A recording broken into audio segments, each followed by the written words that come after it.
Today is October 1st, 2018, and the boys from the Backpocket are here. Decky, fall colors? How are we? No, they're calling me Decky Pumpkin Spice nowadays. This is the Backpocket look with a little pumpkin spice twist. We got the boys, the flannel boys today, but we also got our shirts. Not a big deal. Button downs. And we got the shirts underneath. Yeah, absolutely. You're like kind of button though, which is kind of weird, kind of creeping me out there. What was the thought process behind that? I don't know. I didn't want it too airy. Okay. Yeah, because if the wind blows, dude, I just look like a bat. So, got that going for me. You crushed that. Yeah. So, Andy Flannels, dude, how we doing today? I'm doing well. I'm glad to take part in Podcast 69. This is the 69th week that we have done a podcast. That's pretty cool. Yeah, 69 Mondays. Pretty phenomenal stuff. It's a big landmark for the Backpocket. Absolutely. I would also say it's a pretty wildly average landmark that we're landing on the first of a month. It's October 1st, 2018. When was the last time we recorded a Monday podcast on the first of the month? The last time was Podcast 7, which was, I believe, what do we got? It was May 1st, 2017. Ooh, good memory. Keep it going. Who was it? That was Free Spirit featuring Joey Tats. Okay, there we go, dude. That is an average quality if I've ever heard one. Holy smokes. Talk about that podcast for a second. Yeah, let's unpack that. So we were that was junior year of college. We went to Aruba with the Amick family for spring break, and we met this guy, Joey Tats, and a bartender from Long Island, New York. Yeah, gritty, had his like whole gang with him. Just it was insane, dude. All New Yorkers, actually no, not New Yorkers, Long Islanders. Long Islanders, the entourage was there. Yeah. And you had, I can't remember all their names. It was crazy though. It was honestly a whirlwind of an experience. We sat down and Joey Tats orders a bucket of beer. And this is the 7th podcast we've done. We're total rookies, and the whole time he's pointing at the thing like, "What am I talking at right now?" He couldn't figure out what a podcast was. Yeah, but it was so cool because we had met him at this beach bar before, and he's like going over all these crazy stories that he's had throughout his life, and his life story. And we saw him like 2 or 3 times, and on the third time we're like, "Hey, we run a podcast. Come on our podcast. Like, let's talk some shop." So we literally sat beachside outside this beach bar. Horrible audio because you got just the wind. You got his like entourage chiming in every 5 minutes. The music of Moombas. Yeah, you got music in the background because it's like a tiki bar type thing. But I mean, we're cracking beers, talking shop, and like his story's phenomenal. That was an average quality in itself, that whole experience. But at the end of the day, it turned out to be phenomenal content. So I highly recommend going back to the first time we released a podcast on a Monday, May 1st, Podcast 7, Joey Tats. Yeah, and you know what? We kind of screwed up too because January 1st of 2018 also landed on a Monday. But you were in Hawaii. Yeah, that was in between season 1 and season 2. Yeah, that was our break. So we missed an opportunity there, but hey, whatever. Moving on. Moving on to a segment. And this is kind of touching on what October's all about to the Backpocket. We are embracing Sober October. Jack Burke let us in. He said, I'm going to do it in September. And we're like, no, let's do it when it rhymes in October. A little bit. It's got a little twang to it. Sober October. It sounds better. And so we jumped on board with Jack. And we were like, let's go these 30 days sober. I don't think I've ever been like in the last, ever since I turned 21, of course, I don't think I've not drank a beer for at least a week for a long, like, for the whole time. Every Friday, Saturday, I definitely at least crack one. a few. Yeah, and that's not like a harm. That's not me like admitting that I'm an alcoholic, but I mean I've just never committed to being sober, and it's kind of weird because I don't have like urgency to like drink a ton of beers, but I also don't have an urgency to not drink a ton of beers. So I'm in this weird like gray area. And You're in limbo. Exactly. I want to see how to respond. And there's a few interesting dates in there that are going to test us. We got one for starters, Tommy Johnny, which is October 13th? Yeah. So for our listeners that don't know what that is, it's a big rivalry game for us. Andrew and I used to play football at St. Thomas. Our big rivalry game is the Tommy Johnny. It's the biggest football game in D3. Look it up. We had 37,000 people show up to Target Field last year to watch us play.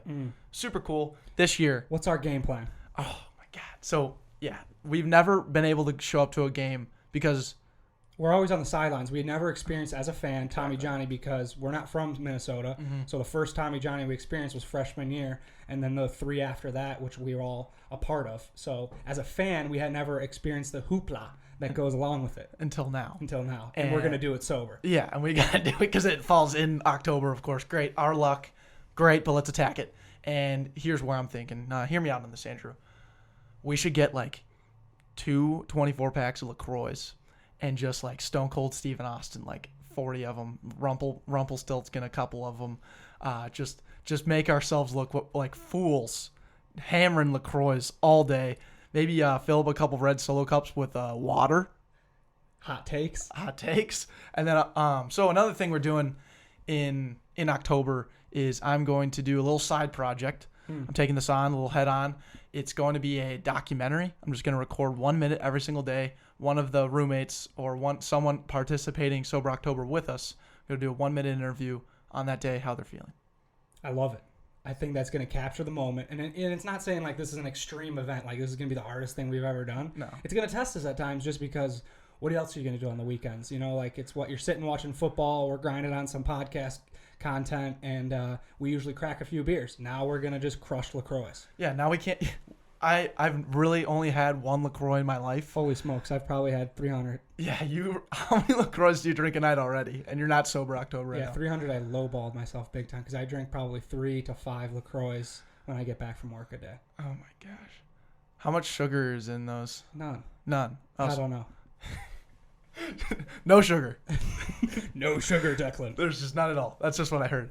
But that's crazy, dude. I mean, I'm going to have to start picking up the LaCroix game a little bit. I got to spend my money on something. I got to be productive in some way, and I think LaCroix can help me out. LaCroix will help you out. Maybe grab the baseball mitt. We'll go outside, play catch, grab the cards, play a little euchre. I taught you euchre day one. We moved into the mansion. Euchre, the card game. The card game, yep. And we'll get back into that because I need a partner, and we can totally dominate Matt Aaron and Jack Burke in euchre. Yeah. Oh, we can dominate anyone. Let's not get away from that. How about this, though? Let's sports betting. Parlays. Ooh. Yeah, we already got into that a little bit, and I can only imagine how deep we're going to dive into parlays. Yeah. One thing I know we're not going to do is probably chores around the house or just chores in general. No, because while you're sober, you don't do chores. No, you're not supposed to. No, that's a rule I heard. Yeah, and I don't know where I got that, but no. I think Google said it. Yeah, Google. Google not a sponsor. Shout out to Google, great search engine, but yeah, definitely not doing chores during the month of October. A lot of production, though, I think that from the podcast end of things, I think being able to wake up earlier on Saturday and Sunday and just grind some stuff out at the local coffee shop, you and I just chopping stuff up, dicing up content. A lot of coffee, a lot of cold brew. But you know what also we're going to include? Yoga, of course, with Adrian, and also some fitness work with Dr. Matt Wiest. Let's get at fit. Center of Movement. Absolutely. And you already went there once, so you got a little preemptive description for us? Yeah, so let's dive in there. So Matt Wiest, our guest this week, started the Center of Movement. Dr. Matt Wiest. Dr. Matt Wiest. Sorry. Big time disrespect to someone who earned their doctorate. So Matt Wiest, Center of Movement, local Minneapolis, and he does some work up in Golden Valley. Just say Golden Valley. It's somewhere around there. He's got 3 locations. 3 locations, and the guy is just a phenomenal foundation trainer. He's got all kinds of stuff he can help you with: nutrition, health, fitness, all kinds of stuff. Anyways, you guys turned on to it, and we went to one of his first classes that he coached up in Minneapolis, and it was like working out at Rainbow Road on Mario Kart. You're kidding. What does that mean?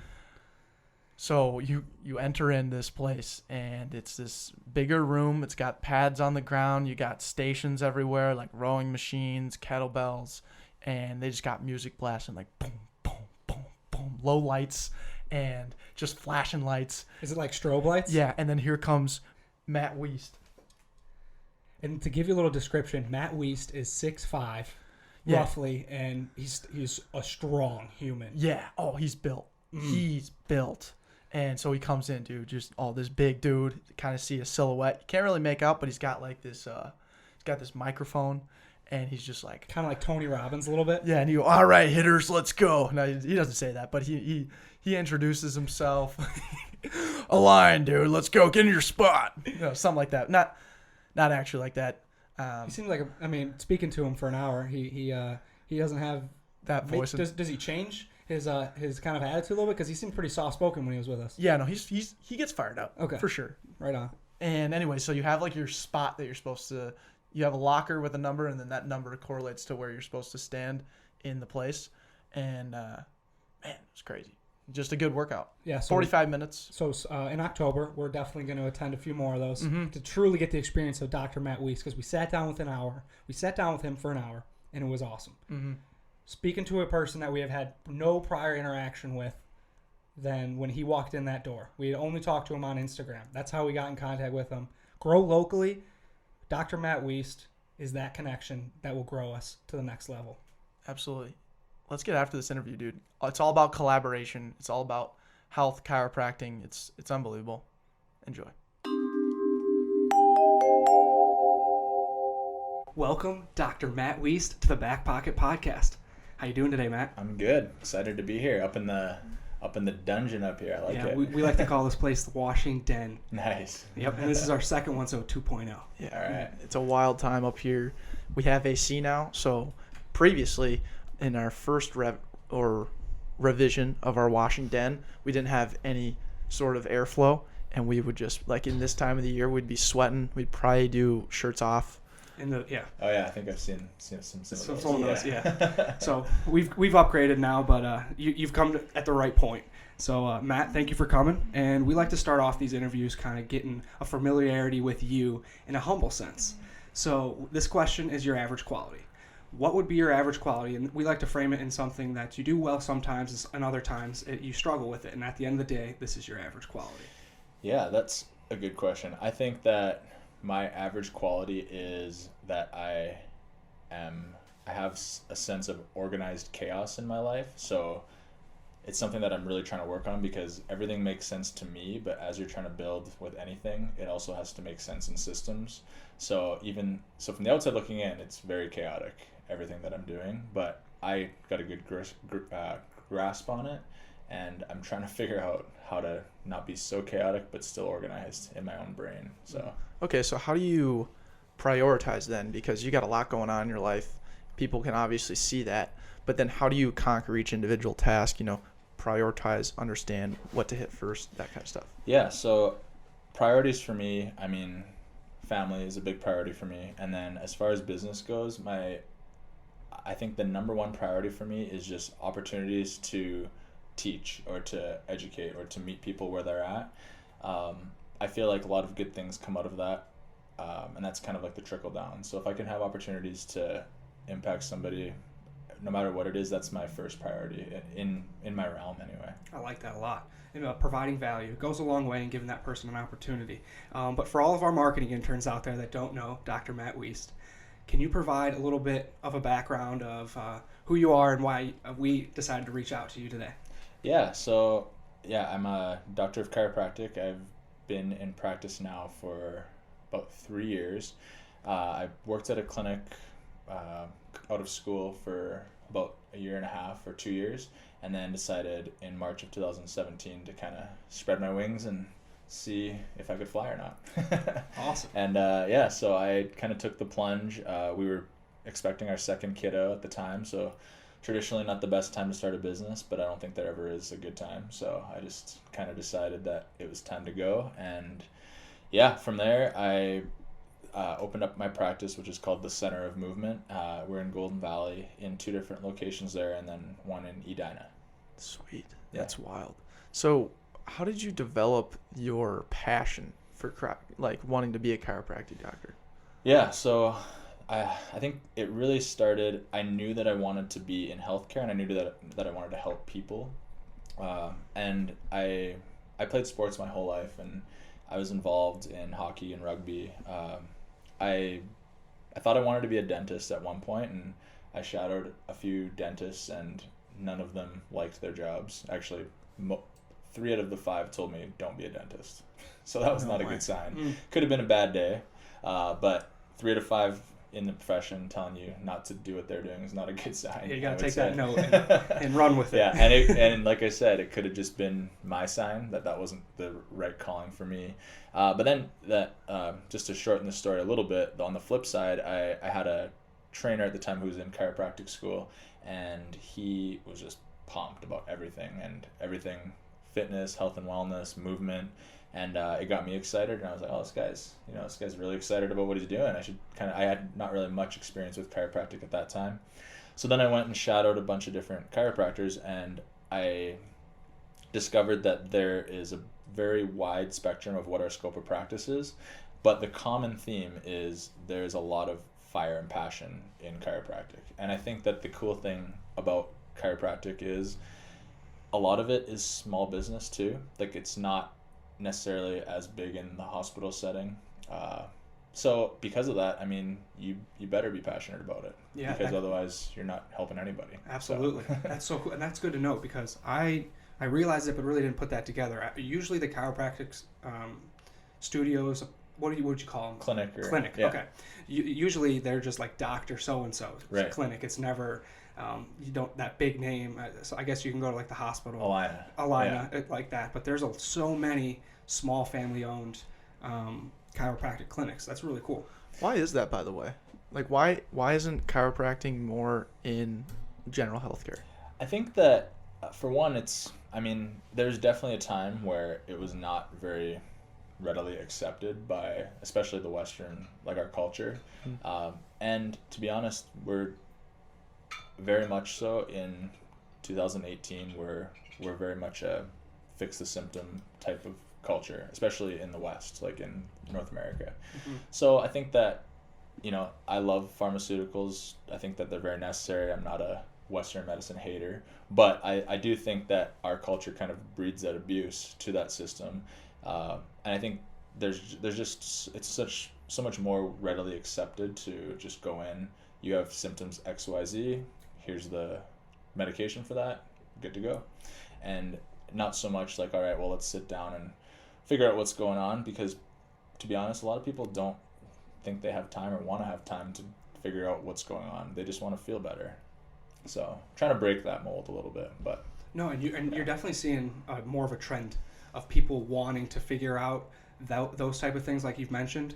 It's cool to that. I feel like it's a lot in our generation right now that are recognizing they want to be healthy for a longer time, and they know that these medications that are over the counter aren't the answer, and it's chiropractic clinics, or it's learning like proper nutrition. It's getting down to the source, getting down to the food, and you have the organic movement and food industry, which is really helping.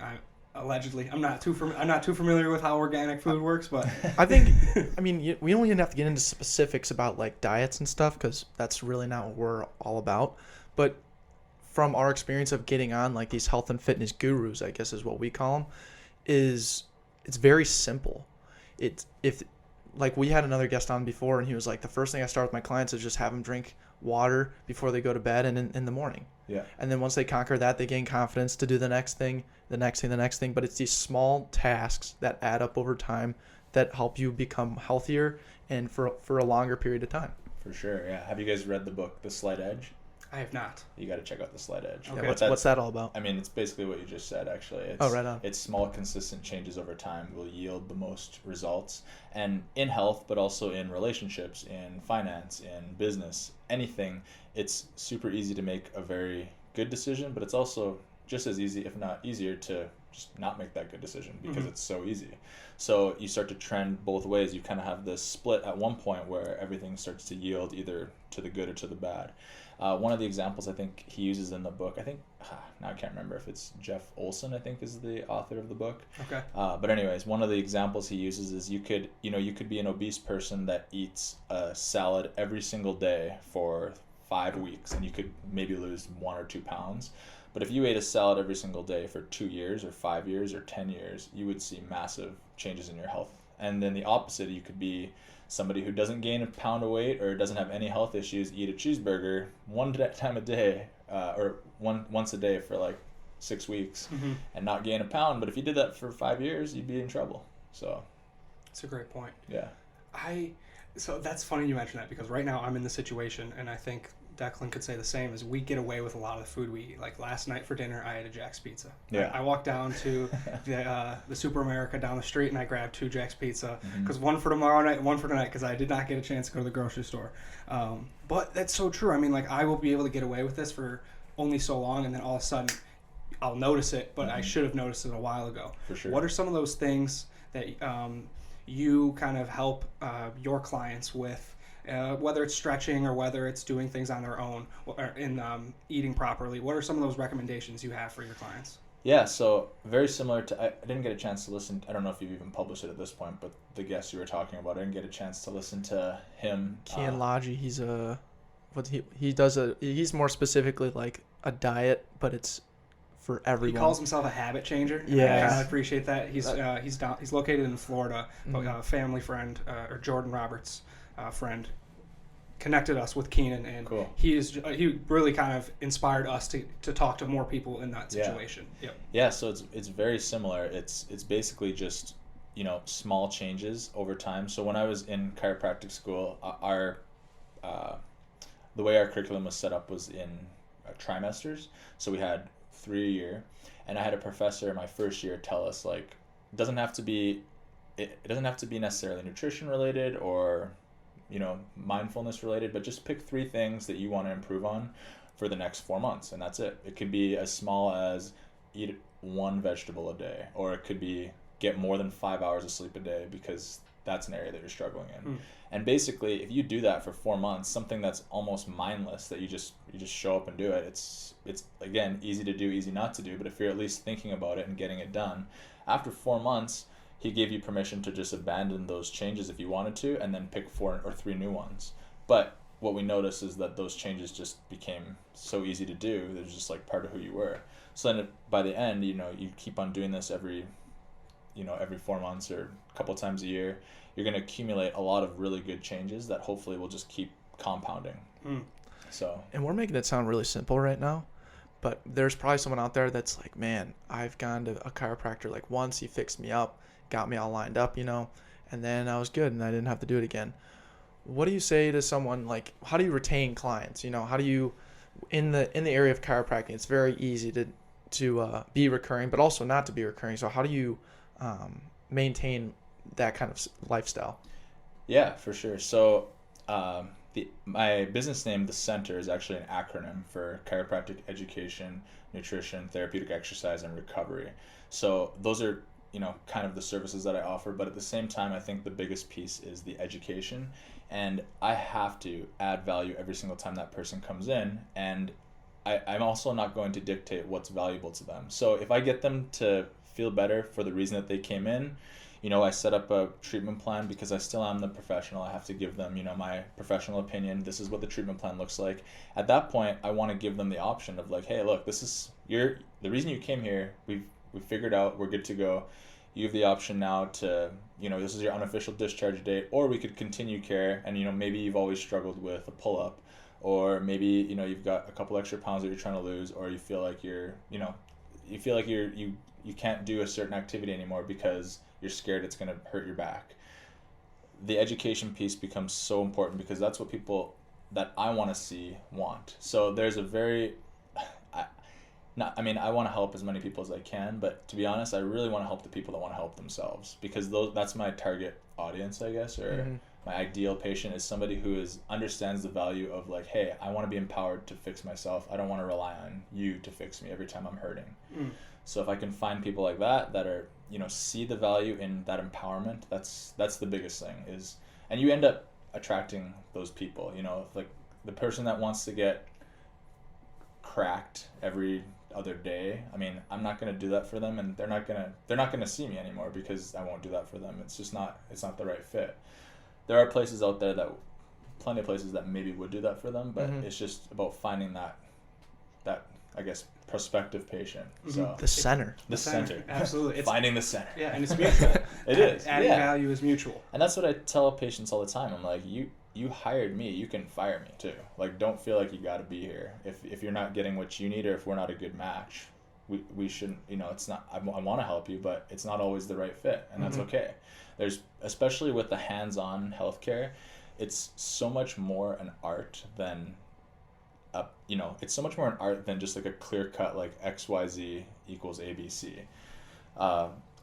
You have to find someone that you trust. You have to find someone that fits the same goals as you as far as treatment goes. And I think that's one of the most important things, is finding people that see that value in you, and you can help them. Because if they don't see that, if they're not, if they don't trust what you're doing, or if you have to convince somebody of something, that's not what this is about. No, yeah, we heard that actually in like a business setting. She said, don't use the word convince when you're trying to pitch someone your product. Yeah. And that goes the same way. When you can't try to convince someone that, hey, as a service as well, I'm going to be the best service no matter what. No, that's never the case. You have to adjust and adapt to every situation. For sure. Go ahead. Oh, okay. Why? So you're talking about your target audience, right? The people that want to get themselves better themselves. We're seeing a huge trend in a ton more people that are like that. Andrew, myself, Mark over here included, right? Yep. Why do you think that is? I see the same trends, and I honestly think that we've hit a rock bottom almost as far as like healthcare goes. Like I don't know if you guys knew this, but the United States of America spends multiple times more dollars on healthcare than any other country, and we rank out of the developed nations like in the bottom 3 as far as like our quality of health. Oh, so I did not know that. It is terrible. We're in rough shape, but I think that we've kind of started to see this and been like, you know what, like, and I think a big part of it too is it kind of goes parallel with like the tech generation, and we're way more educated than ever, I think. I mean, there might be other generations that disagree with millennials, and a lot of different stereotypes, whatever. But I think that millennials and future generations are way more educated than anyone else on some of this stuff, because they're digging, they're figuring this stuff out, and they have resources to do it, instead of just going based off of, well, this is what my neighbor said, or this is what my uncle said, or this is what my parents did. It's now like, well, if I want to find out, I can just network, look it up, go to the source, figure it out. I think we're just a lot more driven that way, and I don't know if I think that carries over into healthcare as well. So yeah, there's just so many people out there that they want more than just finding a crutch to feel better this week. They want to figure out like, well, what can I do so I can still go and play rugby and not have this same nagging thing happen, or that I can do CrossFit and my shoulder's not gonna be bugging me every time I push something overhead. They're interested in figuring out what's causing that. And same with nutrition. There's a lot of people out there that are trying to find the truth online. Like, they're just going to find it through searching 7 different articles, and like they find a common theme, and all of them like, all right, that's what you need to do to cure shoulder pain. And it's not that easy. I mean, like, granted, there are the answers on there, but then it revolves around what you've kind of been mentioning already, is the commitment level that follows that. So like, people will say on an article like, this is what solves it, and they'll try it for a week, and like, my shoulder still hurts. But for me, at least, I have like this constant knee pain from 7th grade. When I had 6 inches I grew in one summer.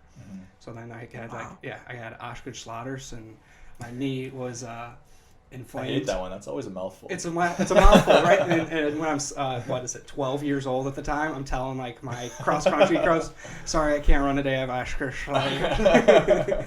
But like, the bones were touching each other, and then like it inflamed, and it's hurt ever since. Yeah. And like, I'll stretch for like a week, and it'll feel better, because my quad will like release the pain, and then it'll help my knee pain. And then it'll come back 3 months later. See, so just to pause right there, like 20 years ago, I don't know if people would even know what a quad was.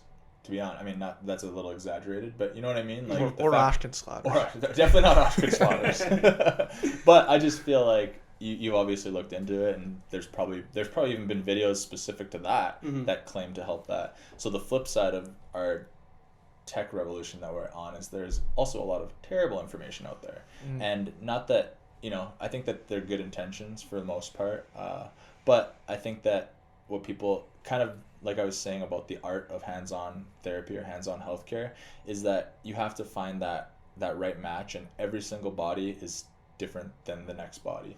So with healthcare, that's not, you're not symptom control, so it's not like a medication. And even with medication, it's not a guarantee that this is going to help this.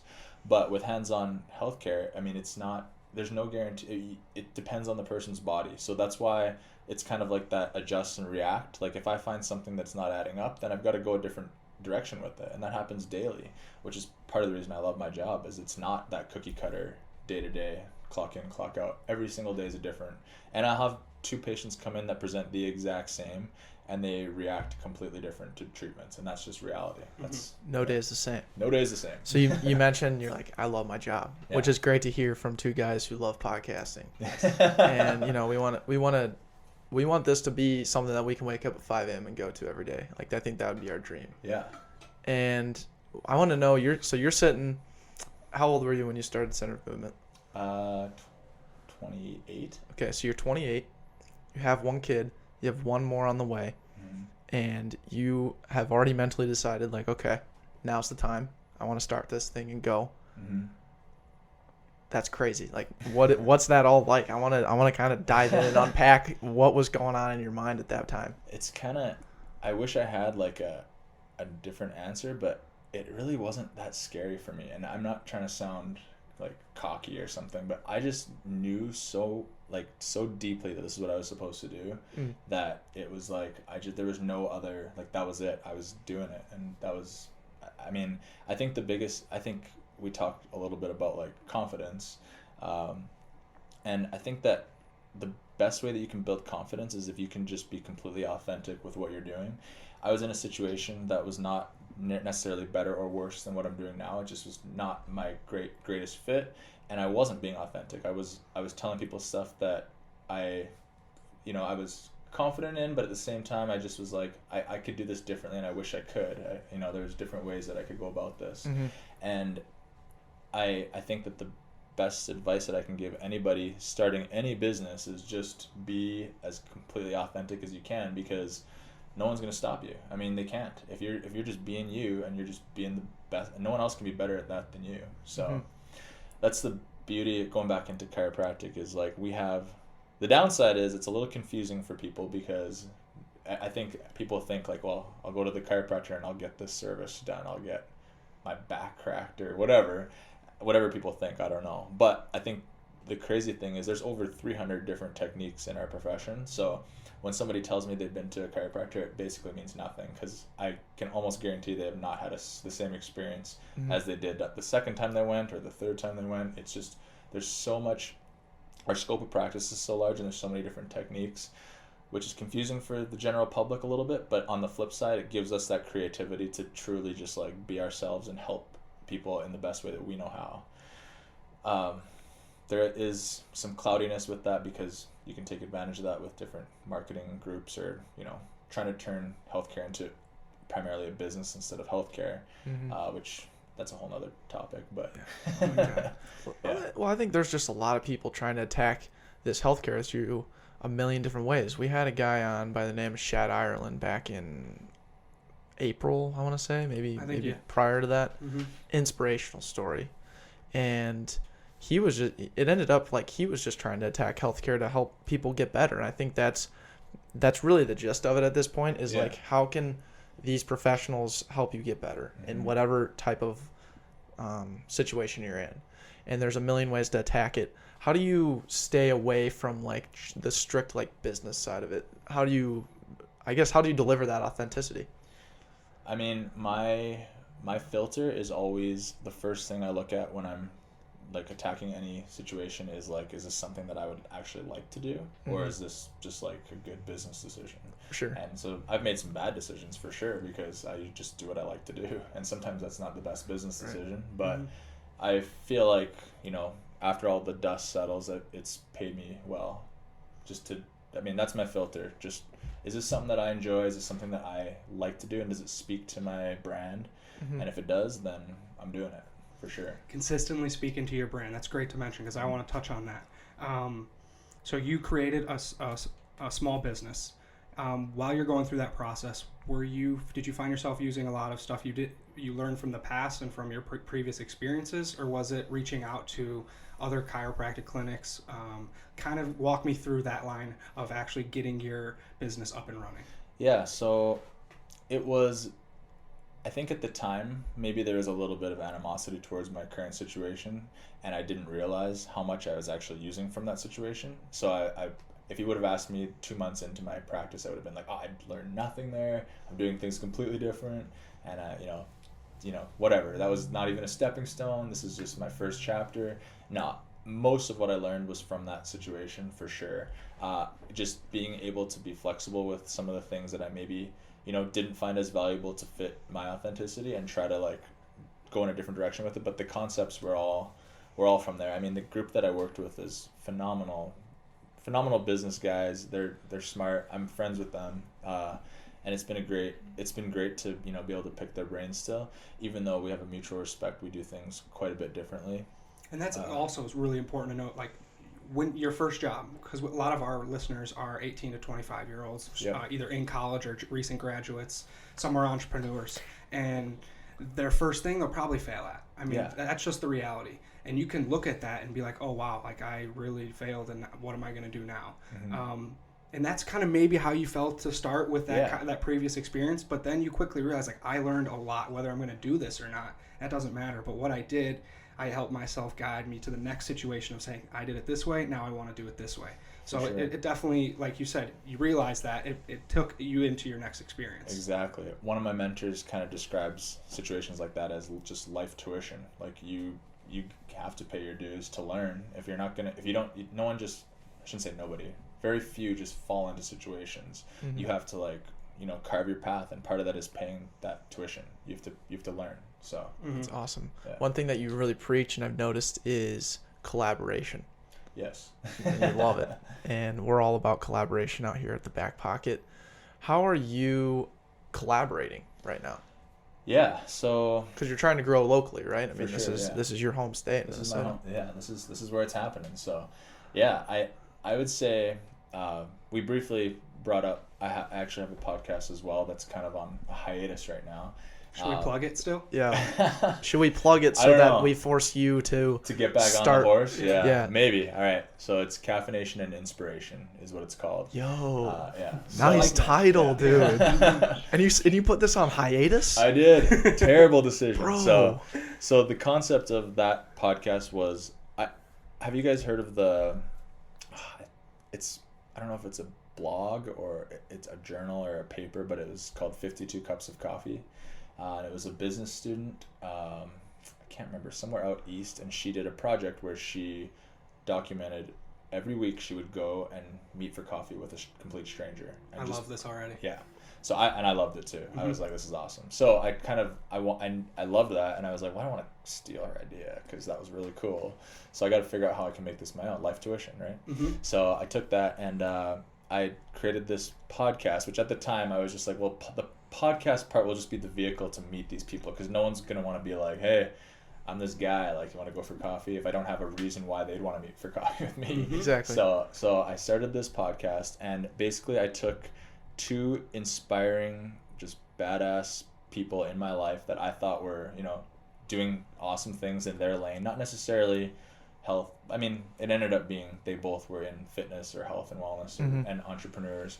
And then the concept was I interviewed them separately, and then they would refer me someone in their life that was inspiring or passionate or driven or, just another badass in their life. So anyway, so this thing spidered, and I met so many cool people because it just kept on going deeper and deeper into like, well, this person is inspired by this person, and then that person is inspired by this person. And I ended up meeting just some amazing people, which because of that kind of definitely catapulted my business just from networking. Especially most of the people I met were local. Mm-hmm. And so that really helped me in my business. And it's funny because just in the last 3 or 4 months, I look back and realize that almost everything that I'm involved in now somehow is sparked from a relationship I built in that experience. So hence I need to start doing that podcast again, because there's no limit to where that could go if I just kept doing it. I mean, I'm busy now, so it's on my back burner, but like, what's busy? I mean, like, what's the priority? I mean, I don't know. For me, I get high off of meeting people, and like this, like I love just like talking and meeting people and picking brains and figuring out people's stories. And so I need to get back on the podcast. I love hearing that, because that was similar to us, and that is similar to us in regards to just like finding that next guest. It's, hey, who do you think would be a great fit for Backpocket?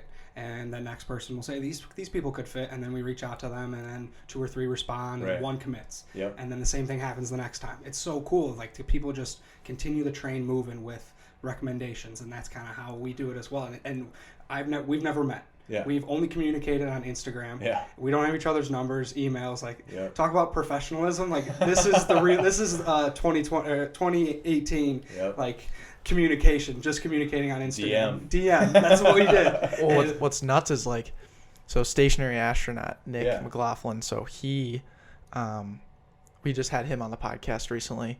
And His then episode's releasing on September 17th. 17th. Yes. It released on September 17th. because it's after that. Yeah, good call. Anyways, I had to really think through that one. But Inception.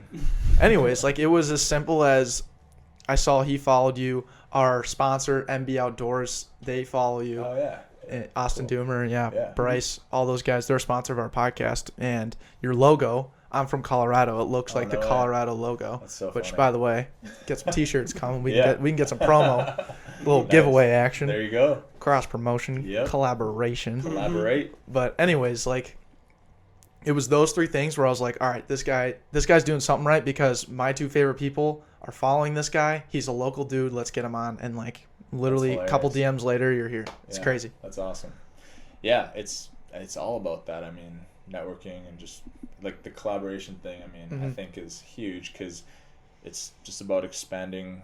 Crossing over circles and figuring out like how can I help you? How can you help me? What can we conquer as a bigger circle instead of just two individual circles? Absolutely. Okay, I just had an epiphany. Boom, So- let's go. So Phil Zhao, we have he's been on our show 3 times now, and he said he's in the networking business where his platform homie.io is like LinkedIn, but it's university based. So you sign up Okay. for that. You sign up for Homie, and for us, we're in the entire alumni base of St. Thomas. If you were to sign up, Madison, correct? Wisconsin Madison.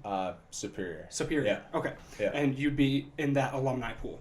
So he was like, but I hate the word networking. Like, that's just such a formality, and it's something that I don't preach it. I want people to be building relationships, but I can't figure out like the word for it. Right. It's collaboration. Yeah. Because Collaboration, that yeah. totally sparks a mutual effort to help each Sure. other. Versus networking is more of like me going to some bigwig at an organization and saying, hey, can you come to coffee? And then Yeah. you kind of have a mentor out of him, but really he just looks at you as like someone pestering him with questions. Mhm. But if you're coming at a business with a collaboration, it's a whole new ballgame. It's something like, all right, I'm ready to help you. If you want to help me in some way, you can probably figure that out, but I'm not going to force that on you. Let's just do this for now, and then we'll come back to it later. Yeah. And I think that's just helped us grow, and hearing it from you is another great source of like continue to do what we do. Yeah, no, that's so true. I mean, I feel like you're building this like band of people that want the same thing. It might not be like you guys aren't chiropractors, and I don't, I'm not in the same field as you guys as far as like business and like have the same network, but we both just want to get stuff done. You know what I mean? Like it's like Be a hustler. yeah, push forward. So yeah. And I think that's a great segue to this question is, you say we're not in the same business, but you've run a podcast you had 5 episodes. One of the biggest stats in podcasting is 90% of podcasts don't make it past the 7th episode. So with that being said, how can Andrew and I provide value to you? Yeah, I mean, part of it would definitely be to hang out in here more because I did all my podcasts on my iPhone. Okay. Ooh. With a pop filter. Yep. So There you go, dude. There you go. That's another cool fact. Not Yeah. many people know that a lot of podcasts are just recorded on their phones or like with some regular mic. Like our first Yeah. one, we recorded our first 60 podcasts With with that this right here. that $50 mic from Best Buy. Yep. Oh yeah, that was the upgrade that I passed on because I was like, oh man, I don't know if I can afford that right now. Yeah. That was our Pop own. filter, $12. There you go, dude. That was the first purchase we made, and then we're like, all right, we just got to commit to it now because we spent $50. It's going. But yeah, podcasts can be recorded on anything. That's the coolest thing. It's just you put it down, you have a conversation, and you kind of like mics kind of help you remember that you're recording something. But Yeah. phones are really cool in the way of like you forget that you're actually on a show. It's more so of just a conversation. So I like that. Like that you did it, and Yeah. you put 5 episodes out there and you grew. But we want to get you that 6th, 7th, 8th one, so you're no longer in that 90%. Well, and that's it. I have 16 recorded that I just have been like nervous to put out because I knew I wasn't recording more. So then I stopped recording, but I stopped putting out because I knew that would get me closer to the end. So I have more that I need to. Yeah. Dude, How recent was it when you stopped? Oh, it's been probably over 9 months. It's been a while. Yeah. Okay. Yeah. So let's do this. Let's get a filmer, someone that is good at filming stuff, and then we'll do like one of those I'm coming home, and then we'll I bet you Nick knows some people. yeah, no, we can definitely get that going, and there'll be like multiple silhouettes of you. You'll be looking huge. Maybe we just have you run through like a brick wall because you have the physique to do that. But yeah, dude, we'll get you there. Awesome. And if you already have like what, if I'm doing my math right, you got 11 other episodes. Mm-hmm. Like, where do you host? Do you host on your website or? Man, is Libsyn a host? Yes. Libsyn, yeah. But you got paid for Libsyn though, right? Yeah, that's what I just kind of was. All right, we'll plug you on this one real quick. Yeah, here we go. Not an ad, but we appreciate their brand. Anchor.fm. Okay. Free to upload your audio there, and they spread it out to all the various podcast platforms like Spotify, Apple Podcast, Stitcher, Castbox, etc. And they're great, and their customer service is fantastic. Like, we have questions all the time, and Brian is always there to help get us through those questions. Yo, shout out Brian from Anchor. That dude Faceless Brian. Faceless Brian. Getting it done again. Yep. But awesome. that's how we get our name out there, and you could use that platform and totally start getting these episodes going again.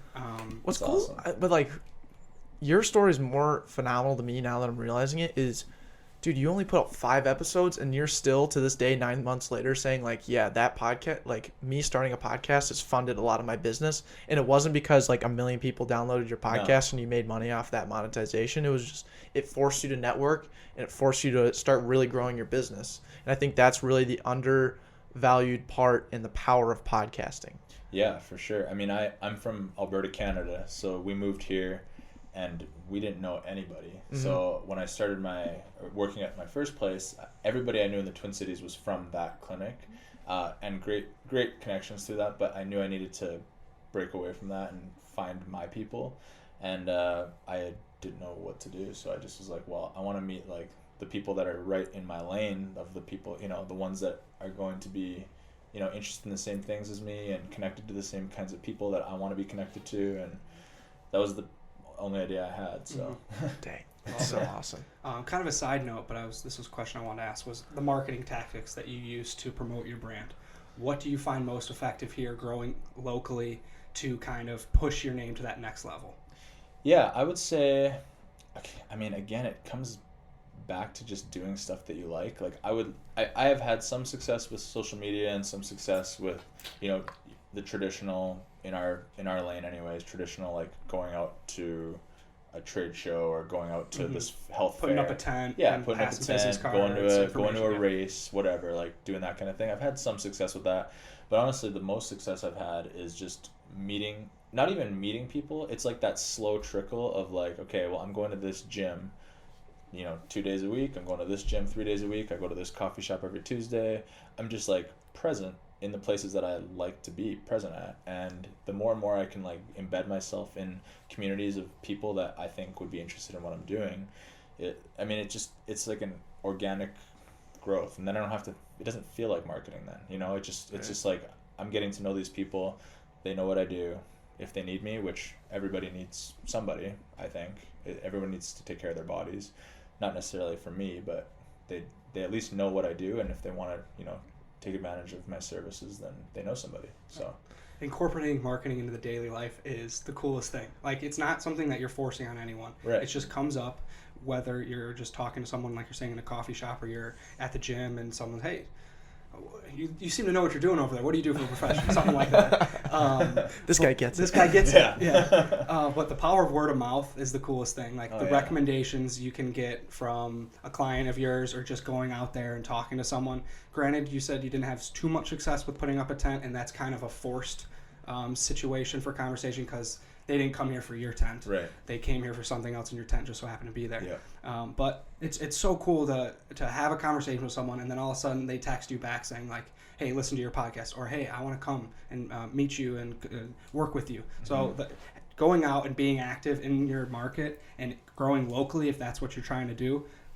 That's one of the coolest things. Just doing the day-to-day routine of going to the gym and marketing your brand, going to the coffee shop and marketing yourself. Yep. And that's how you build your clients. And I think that just what you said, I can't remember exactly what you said, but it just made me remember, like, it's not necessarily the way I was maybe traditionally trained in marketing was, you know, this is kind of your script on what you should say, and, you know, this is going to attract to these people, and, you know, blah, blah, blah. But like you said, those people are at the race to run the race, not to, your tent just happens to be there. Mm-hmm. So they're coming into it just, you know, already kind of like, I don't even know, like, I just met this guy at this place, and he's, you know, it's that I have to convince you that I'm great, Right. you know, instead of like, I don't want to convince anybody of that. I just want them to, you know, I want it to be this organic thing.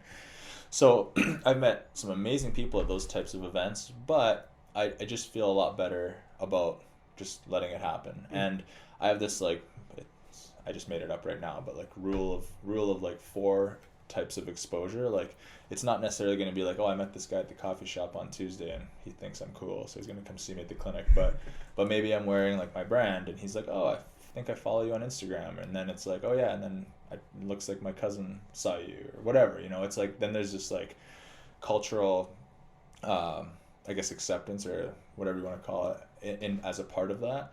And I think that it's just like that graded exposure a couple times until they're like, oh yeah, that's interesting. Mm-hmm. So and I don't think a lot of people realize how easy and how often that comes up, because I mean, the power of the internet's really fueling that. You know, 20 years ago, you could have started your brand, and back then it was like, all right, how many people can I put this in front of so that we might get into that situation? It's like, no, you can start an Instagram, Facebook, put your stuff out on social media, mm-hmm. and tons of people are going to see it, but the right people are going to see it because those are the ones that follow you back. And then it's just this natural, what it feels like, it's natural way of just putting your brand out there. And then those personal connections already are starting to fire from it, yeah. Right? Because like that, like you just used a random example of a guy just following you on Instagram, yeah. Right? It's crazy to me how that really all comes together. Because what really, like watching football's back right now.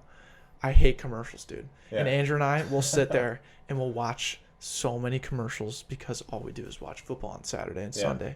But it's like, dude, you're getting just fed crap that you don't care about. Yeah. That's not how marketing works anymore. No. Marketing is targeting the right people that would want your brand. For sure. And that's where the authenticity comes in. Like, you only want people to see Center of Movement that want to get better. Mm-hmm. You're not going to an old people home and say, hey, come try this out. Yeah. You know, you got 5 years to live, but hey, I'm here for you. You know, like, it's just not there, man. So I think, I don't know. No, that's where my head's at. That's where my head's at. No, it's, I mean, I maybe wouldn't have worded it that way, but it's so true. That was a little blunt. No, it's I mean, it's real though. It is very real. And those people need things as well, and there's plenty of people out there that can give those things to them. Right. It's just not me, maybe, you know. So, yeah. So going through this whole situation, this is one of the questions we ask all of our guests, and it has to deal with failure. And kind of how you attack that after failure.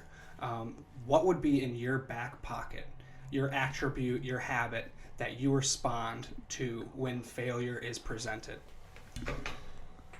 I would say, let's see. So, like, what is my go-to reaction to failure? What is your reaction? Yeah, what would you say you kind of resort to internally when stress becomes, or when pressure becomes stress and anxiety rises? And there's like that situation of unknown. What kind of what's your next step? What's your next course of action?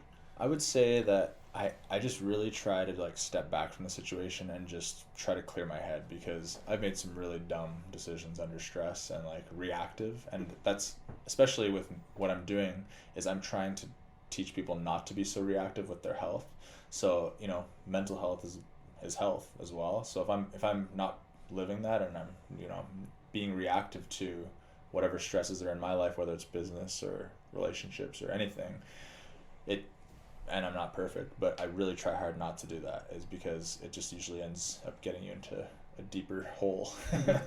It's like making a decision out of desperation instead of like just taking a step back, you know, you're still going to be stressed tomorrow, so you may as well just wait it out another day, and then figuring out, like, you know what, this is actually better if I just stuck the course or tried to do this instead of just making that irrational, like, all right, well, let's throw all the eggs over here then, I guess. So do you have like a story or something maybe specific that you can detail out and unpack for us, where you failed and you just, it sucked, but you did it, you know? Yeah, I don't, in my current business, I've had struggles for sure. I wouldn't say that I've had big failures yet, but as in my professional career, I definitely have had failures with my first job, and not to get into all the details, but I was in a very dark place at one point where I didn't even know if I wanted to continue to do chiropractic at all. And because I was very overwhelmed with the business side of it, and I think looking back now, it's because I just wasn't being true to myself at all. And I was overwhelmed with, like, I hated, and that's not the answer either, but at the time I just hated the idea of money. I hated the idea of, like, asking people to pay me for care. I hated that it was all about numbers and it was all about, like, quotas and all these things, because it's really difficult as the healthcare provider to also ethically be the business owner. It's a fine line, it really is, and I'm just being honest. It's hard every day because you want to make sure that people are seeing you and getting value out of it, and you're not, again, convincing somebody to see you because you have some lights to keep on. And it's a difficult balance. But anyways, I was at a point where it was super dark, and I could have at that point just bailed and tried to start my own then, but I knew that my personal place that I was in was not the place of a business owner, entrepreneur. So I just kind of, like, dialed it back. I really just kind of collected myself, and it was like 6 months of, you know, I wasn't slacking, but I wasn't, like, going over the end to work my ass off, and I was just trying to protect my energy. And yeah, then I got to a point where that built back up and my passion and fire came back. Thank goodness, because it was a scary point. I mean, I'm a very passionate guy in most areas of life, and to not have that for a little while was scary. Thanks for sharing that. No, yeah, that's cool. That's big. It was not a happy time. But anyways, so I think that learning from that is, like, you know what, I'm glad that I did it that way, because if I would have just jumped then and tried to start out, I think I would have been still mentally fried, and I wouldn't have been excited. And then if I wasn't excited or passionate, I wouldn't have been authentic, because I would have been scrambling to try to build my business instead of just living my own life and making things happen. So talking about stepping back and reflecting, that's exactly it. That's awesome, and you shared it perfectly, and I hope our marketing interns can take a lot from that, because at the end of the day, the goal of our show is for these marketing interns to have these tools that they're hearing from other people. They're like, oh, I didn't know you could do it that way, or that actually does work to do it that way. And I think that's a perfect example of a tool of reflection. I mean, a lot of people preach it. It's written in all types of books and everything. But that's a perfect example of, like, hey, I need to step back and actually evaluate the situation I'm in. Granted, I don't feel great about it right now, but there's an opportunity for growth out of this. Yeah, and I mean, going back to, like, the way, like you said, there's certain things that are done over and over again, like in, like, social media. Like, if you look at most chiropractic social media pages, or even health and wellness pages, are very much so, there's the guy that's bent over with, like, lightning bolts coming out of his back, and because he's in so much pain, and it's like, schedule your appointment, and there's nothing wrong with that, but I just decided that that's not what I wanted my brand to look like at all, because I don't want to have people see me as a manual solution. I want them to see me as, like, a solution for educating them on what they can do for themselves. Empowerment is big for me, but that's not how we learned it. We didn't learn it where you should just, like, post pictures of you in the park doing fitness things if you're a chiropractor. But shirts off, maybe. But that's what I like to do. So, and maybe I get the odd person ask me a question about, like, well, hey, why are you doing this weird position? Like, what is that rehabbing, or what do you know?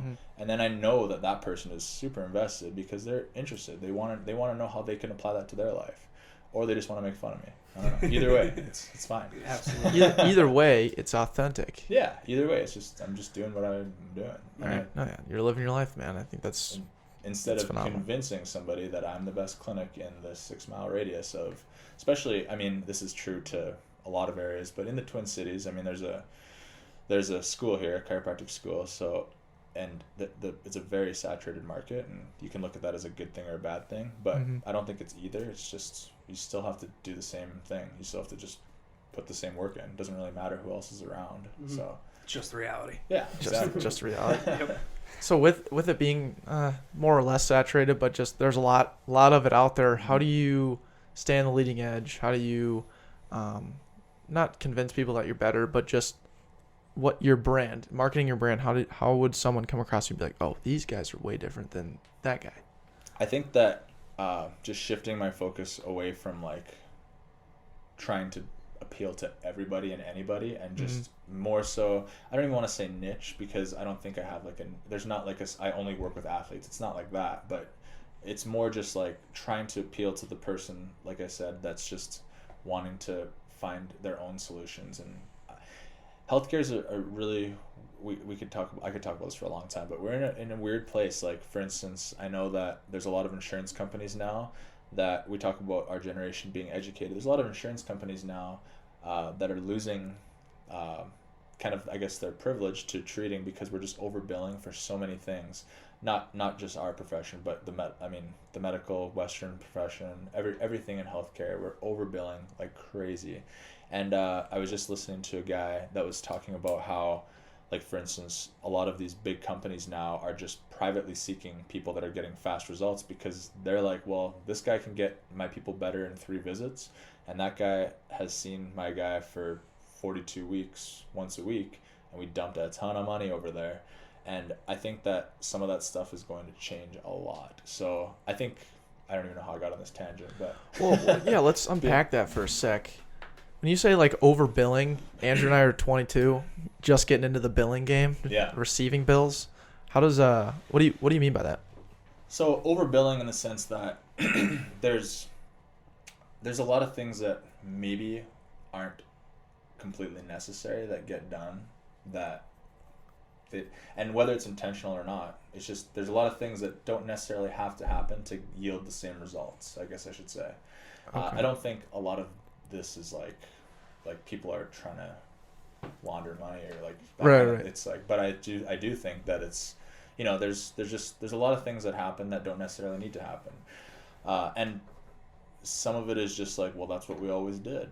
Like, for instance, imaging. Like, I think that MRIs and advanced imaging are extremely important for certain situations, but as soon as somebody has back pain that's not getting better, it's like, well, MRI, or maybe for your knee, or I don't know. Like, it's just, and to be honest, like, the only time that with an MRI, I mean, there's not enough information in that MRI that's going to really change my course of care all the time. It's, first of all, it's you laying down on your back, which most of the time people have pain when they're standing up or moving. It's also just one snapshot in time. One of my mentors compared it to, like if you're going to buy a car on Craigslist and you just looked at the picture and you're like, yep, I'm good. You want to take it for a test drive. That's much more valuable, the physical exam, than a picture. So this is just one example, is like, it's automatic, and MRIs, if you've ever had one, are not cheap. No. So somebody's getting paid a lot of money for taking that picture, and it maybe isn't as valuable as we think. But that's maybe a whole other can of worms. That's a great metaphor, because that really, like, that clicked with me, and I bet you that clicked with all of our listeners, because straightforward as it gets. But kind of heading towards the back end, the final 2 questions. For sure. Dude. Okay. Seamless transition by myself right there. Well, thank you. I mean, Yeah. dude, that was Yes. flawless. Like, I was really confused with this billing thing, and then when you bring up the MRI, I'm like, oh, dude, yeah, I should probably learn how to touch my toes and, like, figure out my mobility and impingements and all that stuff first before I even hop in an MRI machine, Yeah. right? Like, it might not change your course of care, so then it's Right. kind of like, well, right. but Oh, God, anyway, that's awesome. tangents.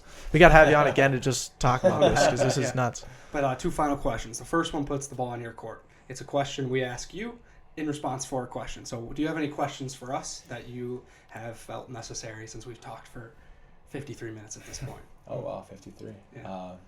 Yeah. I guess, so nothing specific to what we just talked about, I guess. I have lots of questions for you guys, but... Yeah, anything. Hey, fire away, Yeah, man. feel So free. what are your guys' passions in life? Like, what do you want to get out of doing this podcast? Nice. All right, so we get asked this kind of frequently, and I always screw it up. I feel like it's always evolving. Put it that way. My passion right now is conversation, networking, and providing value to other people. When I talked about this on a couple podcasts ago, but my whole mantra now on social media, because I've recognized that like I'm on my phone a lot, and that's to me is just the reality. When I scroll through Instagram or when I'm looking for guests, like I am not just aimlessly scrolling, I'm searching. And I'm searching for that next person that I think I can add value to. It's like that's how I found you, and that's how I found all these other people, because I just want to bring value to other people without expecting anything in return, because I've done it for last probably 8 months, and I've just seen so much return. Yeah. So, doing this podcast, providing value to other people, it's fun. I love it. It's awesome. I'm passionate about it. That's good. Absolutely. I think that he hit the nail on the head right there. Providing value. We've heard this kind of phrase a lot, I'd say, in the last 2 weeks. Yeah. Providing value, whether it's like a Facebook ad or like an Instagram ad for like swipe up feature, like you need to provide value in that for someone to actually commit to the swipe up and then look at your information. So that's like one of the tactics to going behind that. So how would we provide value in that? But also in that, how do you provide value just going through your life, day-to-day routine? I went to the barbershop the other day, and new barber. This guy never sat down with him before, but he just came out with a lot of energy, and I could have easily been like, oh, I'm just trying to get my hair cut, bro. Like, Yeah. let's get in and get out. But I totally just embraced it, and I had the whole barbershop in on our conversation. There was 4 people getting their hair cut, That's so awesome. 8 people in there right now, and then they were all just banter back and forth, and I'm sitting there like, dude, this is sick. Like, I've been here for 30 minutes, and I feel like I made an impact on someone's life because I chose to provide value. And just how you're doing it with Center of Movement and health and fitness and just treating someone wholly and authentically, we're trying to do that with a mic and having a guest in front of us to explain their story. And hopefully our marketing interns will take something away that they can implement in their daily routine. Mm-hmm. That's awesome. Yep. I love it. And then our final question is, what did you learn? And we frame it from right today. So from the moment you woke up to Today, right now. dude. Today, yeah. From the moment you woke up to right now, what did you learn today? What did I learn today? Oh, man. I learned, one of the things that I learned is, kind of was the answer to the first question, is how that organized chaos. So I currently have an intern that's working with me, and she is like very organized, and she's the kind of person that likes to have a lot of structure, and I am the kind of person that does not like to have a lot of structure traditionally. But I realized kind of just from conversations with her that in order for me to grow, I need to figure out a way to like hone that in a little bit, because if you can't reproduce a system, then I don't want to be the face of the Center of Movement. I'm a part of it, and I started it, but in order for that to yield any growth, it can't be me. So I need to figure out how to so I've been figuring out, I guess what I learned today is that that's something that I need to learn. Mm-hmm. Sweet. Dude, Yeah, that's phenomenal. So that concludes our time. Matt, awesome. Thank you so much for coming on. We Thanks, truly Great to appreciate be everything. here. Yeah. Awesome, guys. And that was our interview with Dr. Matt Wiest. Thank you, Dr. Matt Wiest, for coming on. What a stellar podcast interview, man. One of my favorite things, my biggest takeaway from that was when I asked him. When you started framing that situation, I think, right? And I asked him, like, dude, you're 27. You had another kid on the way, and you started Center of Movement. And that just kind of tailspinned off into this idea that, look, if you're in an industry where, you went into it caring about it and it just didn't end up how you wanted it to, leverage it into the next thing and just kind of maintain that passion. It totally put everything into perspective for us, and I hope it did the same for you marketing interns. Dr. Matt Wiest, phenomenal man. I'm so excited to continue to interact with that man at Center of the Movement this whole month of October, attending his fitness sessions, because we're going to be better for it. Absolutely. Alter Fitness, 15 days in October that you can go, and it's $170. What's the promo for it called, though? I forget what it's called. I can't remember, but it's like 15 for October. You're supposed to like just smash 15 days in October. Do you want to promote it real quick? Sure. All right, so it's the Shred package, 15 sessions for $170 at Alter Fitness. We're doing it. We're all in for the marketing interns. We're going to get huge during Sober October. I'm ready to get shredded. Absolutely. We're going to get shredded. The Alter Army, we are joining it. You should join it as well. It's going to be a lot of back end work for sure. Mm-hmm. And you've arrived now to the Backpocket back end. Yeah. Welcome to the back end. Welcome to the back end. Boom. Back end. Where we're at our best. So thank you, marketing interns, for making it this far. We really do appreciate all the time you spent with us thus far. And I'm excited about how we finish. It's consistent. What did you learn in a feel-good story? So let's start off with what did you learn, Declan? Absolutely. You always know what you're getting. This week, I wanted to outline something that has just kind of been on my mind recently in the last couple of days, and I've recognized it about myself. I learned that, I need to be more patient. Patience is such a virtue, and I need to realize, how young I actually am. So I'm pulling this up right now because I wanted to really get the facts for you marketing interns. So in the last 10 years, companies that have started: Snapchat, Tinder, Uber, Instagram, Fitbit, Spotify, Dropbox was 11 years, Twitter was 12 years ago, WhatsApp, Quora, Kickstarter. 10 years. That's all it took for them to become an absolute dominating presence in your daily lives. 10 years. 10 years. We're 22 years old. That was when we were 12. Exactly. When we're 32. What's it going to be? So here's where I get all jacked up. So we just got shirts, and I've been wanting to sell all of the shirts that we just bought right away. And that sucks. It's hard for me to push forward as quick as I want to sometimes. And it really it gets me anxious, dude. It takes a toll on me. And there's a lot of stuff with this podcast that I want to happen tomorrow, but that's just not the reality. And when we look at other people in our lives right now, like Giselle, who's just turned 29, Stationary Astronaut, who's 30. These people are only Matt Wiest, 30, 31, exactly. We look at these people and they're old, right? We're like, oh, these guys are way older than us. But dude, they got so much time. Gary Vee, who's 44 or whatever, he's looking at them saying they're young, and he's saying he's young, right? So we just got to understand we're young 22-year-old guys, and stay patient, love the process, and just keep this thing going. Stay patient, man. That's the name of the game. Stay patient. What did I learn? Something a little more simple, kind of going off what I learned a few podcasts ago with interacting with your barber and just being in the moment. Nice. Well, this kind of goes a different direction, and I learned this today when I had to go do a drug test for a job that I'm about to have. Nice. So I had to just prove that I'm sober. You did that. And I did that. Good work. Thank you. Proud of you. Thanks. So I brought a book, and I sat down. It was actually, I thought I was going to be there for an hour because, waiting, playing the waiting game is just brutal. I didn't want to sit there on my phone because there might have not have been Wi-Fi, and then I would have been using data. And that's a whole nother what did you learn. But I brought a book, Fail Until You Don't, like I told you last week. And I started reading it, but right away the lady said, Andrew. So I don't even think I got one sentence in.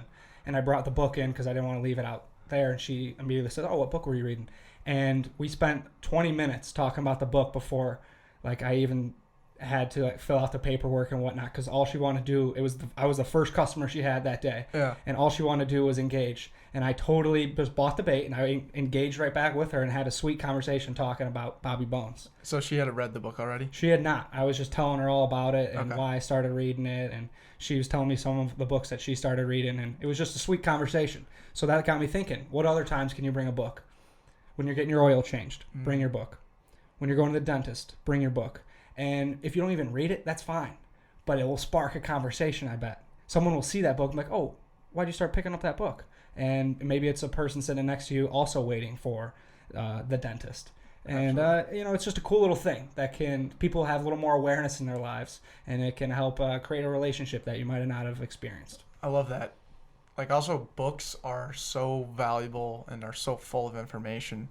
And it's clear to me that Bobby Bones and his book is having a significant impact on your life. So good work. Right on. That's 2 What Did You Learns in a row with Bobby Bones. Absolutely. Featuring Bobby Bones. Mr. Bobby Bones. I wonder if you had just... what if she's just like, okay, yeah, all I need to know is what you were doing and find out if you were a good guy. So you don't actually have to take the drug test. Like, nice meeting you, and then, like, what if that happened? That would have been pretty cool. But it didn't. That's okay. Feel good story. Let's get it. Feel good story. So this is an event we're attending in 1 minute. It starts in 1 minute. Ooh, we'll probably run a little late to this event, but we are running to an event. Feel good story of the week is LinkedIn Local. So I got the invite to LinkedIn Local a week ago on a Tuesday when I went to an informational interview to kind of learn about social media as a job for other companies. And I sat down with this guy, spoke with him for about 60 minutes. Drew Dresser, I believe it was his name. He pronounced his name was a little different. Drew was his name. And I finished the conversation. It was phenomenal. It gave me a lot of great insight. And I was just jotting down some notes. He left, and I was just jotting down some notes afterwards. And the lady sitting right next to me, Sarah, tapped me on the shoulder and said, "Hi, my name's Sarah, and I thought what you did was awesome, and you guys were having a great conversation. I was just curious, like, why did you decide to do that? How did you get in touch with him about?" And I was like, "It was all through LinkedIn." And she goes, "Well, it's funny you say that. I'm hosting this event called LinkedIn Local, and I think you'd be a great person to come to this event." And and then I started talking to her for about 30 minutes about why she started this and whatnot. So I'm super stoked to go to LinkedIn Local, talk to Sarah, and talk to the other people that will be attending. Perfect, dude. I'm stoked for it. Just another opportunity to collaborate and get to know local hustlers and really hear their stories. 20%, or the whole night, I want to have 80% listening, 20% talking. Love it, Declan. That's a message we want all of our marketing interns to embody. That's a wrap on podcast 69, season 2, episode 34. We got a big one for podcast 70. Yam House. Yam House. Next week. See you then. Take care. Take care.